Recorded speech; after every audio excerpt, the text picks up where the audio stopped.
Okay, we will be checking page 397, numbers 20 through 42 even. And here we go.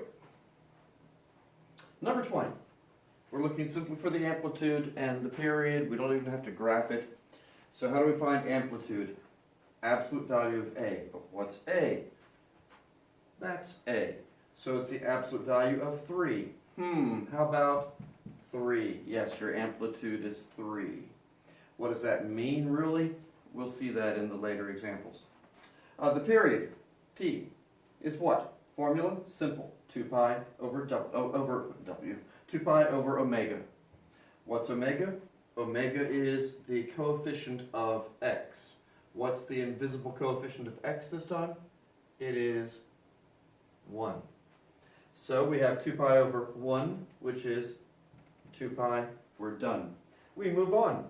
See how easy these are. Number 22. The amplitude is the absolute value of A. Well, what's A this time? A is -1. So we have the absolute value of -1, which of course is 1. Done. For the period, we have 2 pi divided by omega. Omega this time is 1/2. How do you do 2 pi divided by 1/2? Well, you do 2 pi times reciprocal 2 over 1, which gives us a period of 4 pi. And 24, amplitude is just 3. Period is 2 pi divided by omega, which is 3. Done.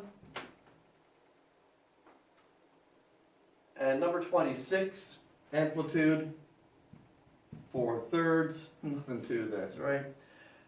Period is 2 pi divided by 2/3, which of course is 2 pi times 3/2.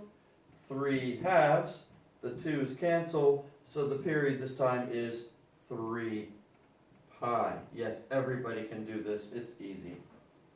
Number 28. We're still not graphing these, right? We're not looking for graphs. We're still just picking out period and amplitude. Yep.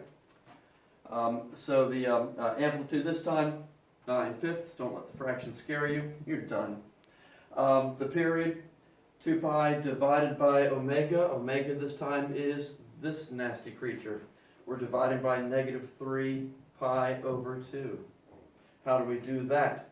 Well, again, we just multiply by the reciprocal of 2 over -3 pi. So we get, what happens here? We get, the pi's cancel this time. Nice. We get -4/3. And we move on. Now, looking at the answer I have for that one in my book, and I see the answer I wrote in here, I forgot to write in negative. Okay, number 30. We're starting off the same way. We have to know what the period and amplitudes are. Once we know that, then we can figure out what the graph looks like. Amplitude 2. Period is 2 pi divided by omega. There's omega. Pi over 2. So we have 2 pi times 2 over pi, which becomes a period of 4. So our period is 4 this time. So now, to graph it, we find one that has a period of 4, meaning one complete cycle in the space of 4, from here to here. One complete cycle. And what does one complete cycle mean, by the way? Well, from the peak back to the peak again, and then it repeats. We had to have an amplitude of 2, but this was cosine. Remember, cosine does not start at the origin. Cosine starts up here. But because the amplitude is 2, it doesn't start at 1, it starts at 2. Once you establish that, and you know its period is 4, then at 4, it has to be back up here where it started, right there. The other, these are the maximum values. The minimum value must be halfway between those, so the minimum value must be here. And then it has to have zeros halfway between the maximum and minimum values. So the zeros must be here and halfway between and here. And sure enough, we have graph E. Next, number 32.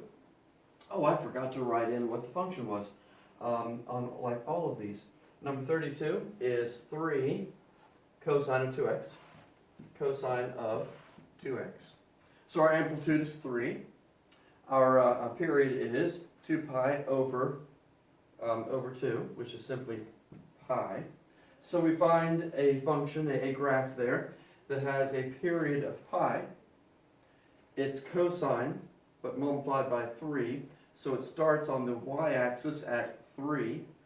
Then it goes down and gets back up again when it gets to pi. Where is that? Here it is. It's graph I. It starts at 3. It ends at pi because its period is 1 pi. It's cosine, so it starts here, not here. And amplitude 3. Must have a minimum point halfway between the maximum points. It has to have zeros halfway between the maximum and minimum points. That's it. Number 34.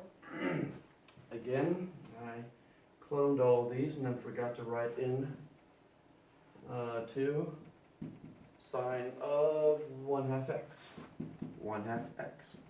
Amplitude 2 divided by 1/2, which means multiply by 2, which gives us 4 pi.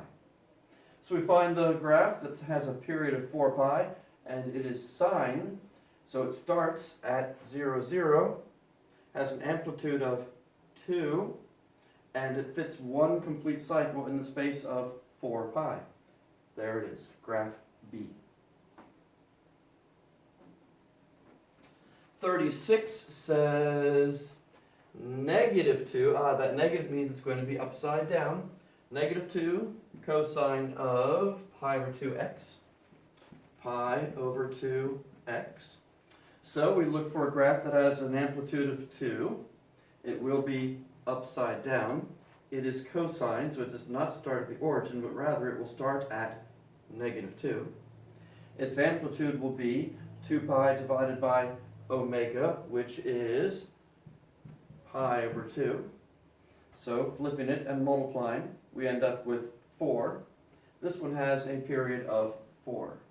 So in the space of 4, from here to here, it has to have one complete cycle. It has to be upside down, meaning it doesn't start at 2, but it starts at -2. And, well, there we have it. It is graph G. 38 says -2. Well, we're almost done already.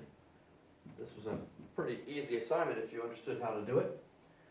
And if you didn't, then I'm sure by now you do. That's the point. Once you get some practice, these things become kind of fun. Amplitude is 2. 2 pi divided by 1/2, which gives you a period of 4 pi. So we search through all the graphs there, looking for one that has a period of 4 pi.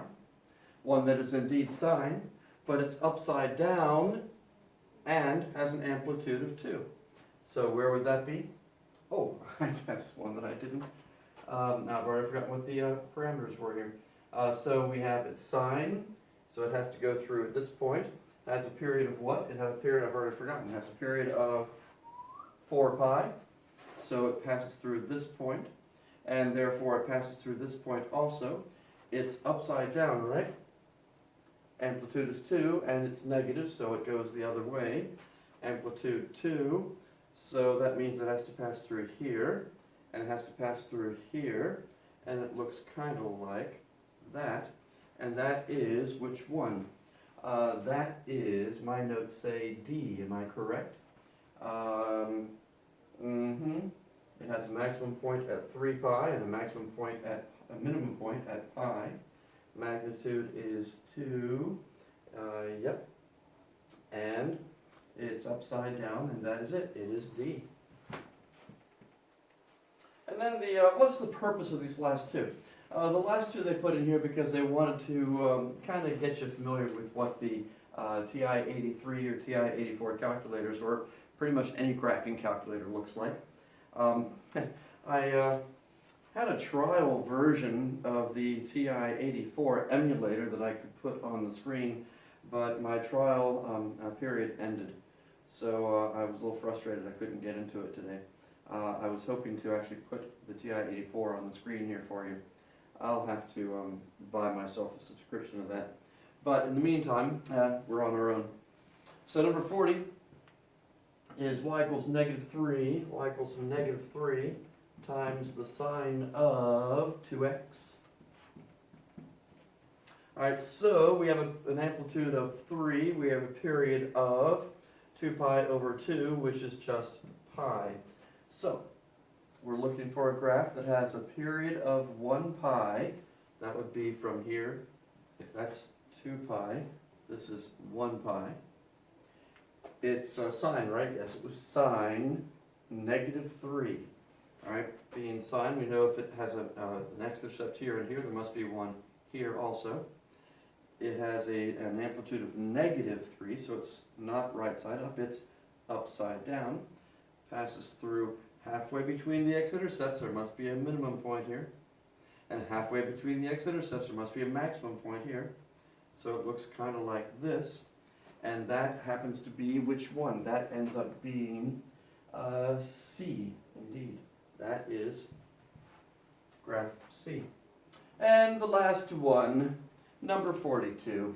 Oh, it's been so much fun. It's too bad it's over already, or almost over. Let's enjoy this one. -3 sine of 1/2 x. By the way, are those parentheses really necessary? Can't I just write sine of 1/2 x? Well, no, because that would mean, give me the sine of 1/2, and then multiply the sine of 1/2 by x. No, those parentheses too have to be there. We want the sine of 1/2 x. Okay, so what do we have here? We've got an amplitude of 3, of course, and then we're going to divide 2 pi by 1/2, or multiply by 2. That's going to be an amplitude of, a period of 4 pi. So a period of 4 pi and -3, and it is sine. So sine is going to start here. Amplitude, or period, I've already forgotten. Such a short memory. Period is 4 pi. The calculator took us all the way to 8 pi here, so we have 4 pi here. We have one complete cycle in that space. It must pass through this point also, and it was -3, right? -3, yes. Which means halfway between the intercepts it has to pass through -3, and halfway between these intercepts it must pass through +3, and we have this. And if we kept it going, of course, which we could, and we probably should have been doing it all along, it's going to do that. And that is which graph? That is graph D. And congratulations, we're done. You may now move on to the, let's see. Now actually I have not yet, well, I'm a little bit confused about what I have and have not presented, but I'll figure that out later. Goodbye.